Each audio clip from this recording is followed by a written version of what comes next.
Okay mga lods, so ito nagbabalik na naman ako mga lods. At ito meron ako ditong spin dryer motor.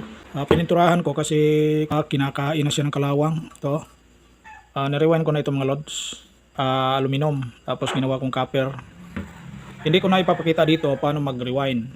Ang ipapakita ko dito ay yung data na lang. Kasi marami namang video na nagpapakita paano mag-rewind. Okay, so ang data na lang papakita ko sa inyo.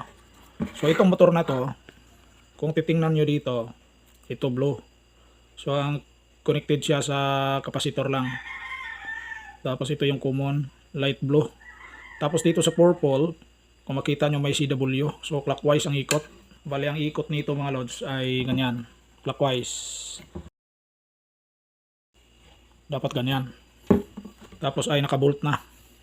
10 mm na bolt. Tapos 1/1/2 ang haba. Dinisable na, ganito na. So ginaya ko na lang. Ganito na kasi ito pagdating dito. Ganyan na lang. So wala hindi na lang ginamit ang brake. Ito importante, stock height. So ang stock height dito ay 23.3 pero sinulat ko 23 lang mm. So ito yung data mga lods. Ito ay Samsung. Tapos ang model ito. Yan ang model. Tapos ang coils niya ay ganyan. So same lang ang diameter. Hindi siya kagaya ng ibang spin dryer motor na may maliit na coil at mayroong malaki. Tapos ito aluminum.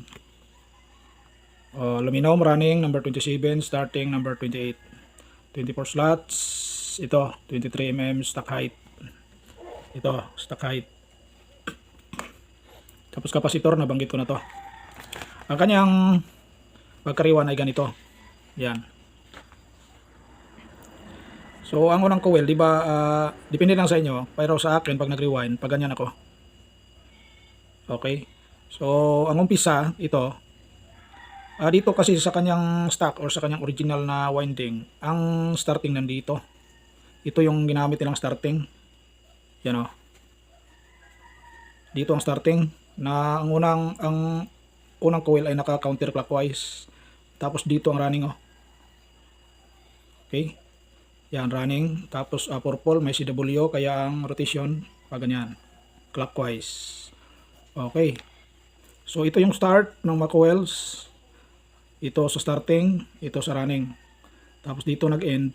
Ito yung kino-combine which is pumunta sa common. Ito.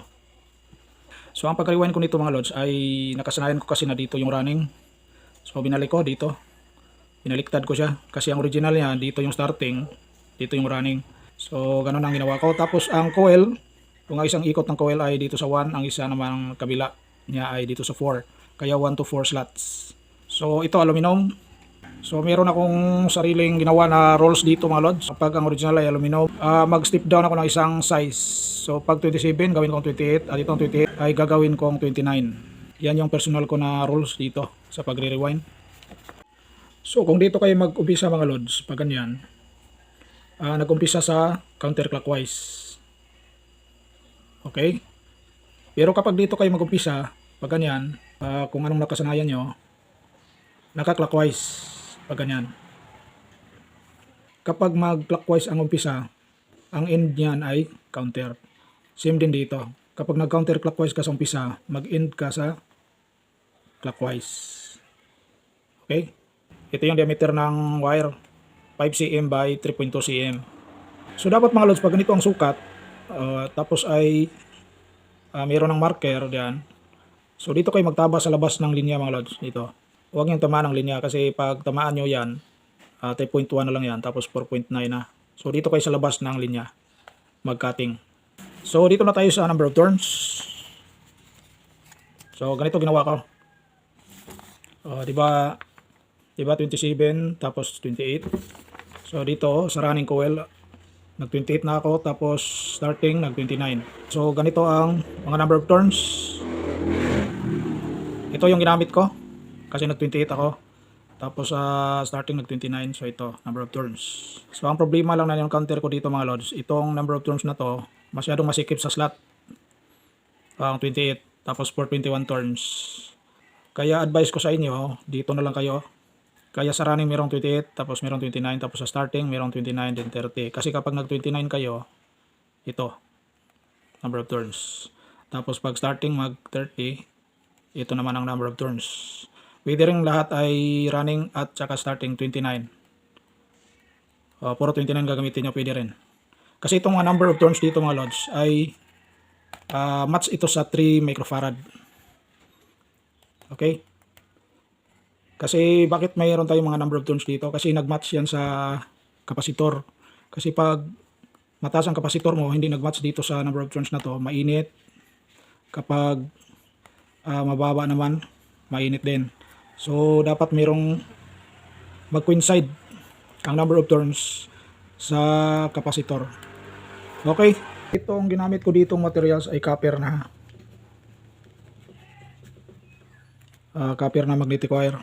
So lilinawin ko lang mga lods, itong number of turns na ito ay exclusive lamang ito para sa 23mm na stock height. Kapag magbago ang stock height, magbago rin ang number of turns.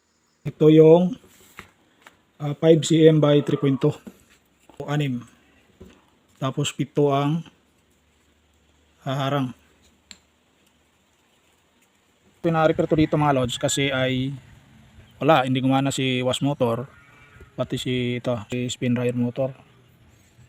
So nung sine-check ko, putok ang fuse. Ito putok. So nung pinalitan ko, gumana si wash motor, si spin dryer motor ang hindi. May nag-spark pala sa loob ng coil ng spin dryer motor at siyempre dahil ay aluminum, hindi madugtong, 4 na hibla. Sa bagong rewind, ito yung common. So sa run, hindi natin hawakan. 100 ohms. Tapos sa start, 133 ohms. So buo. So yan na, balot ko na malutso. Plug na natin nang magkaalaman na. Pihitin ko ang spin. Saan ba yun? Ito. So dapat ang ikot niyan ay clockwise.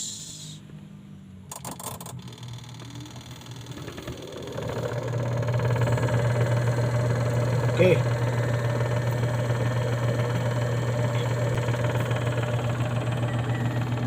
Tapos dito rin.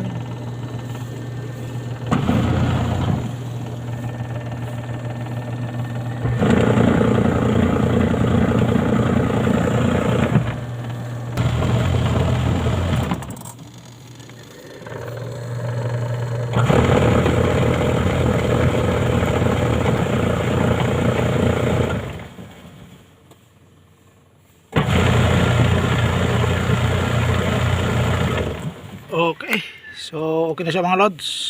Till my next video, bye bye.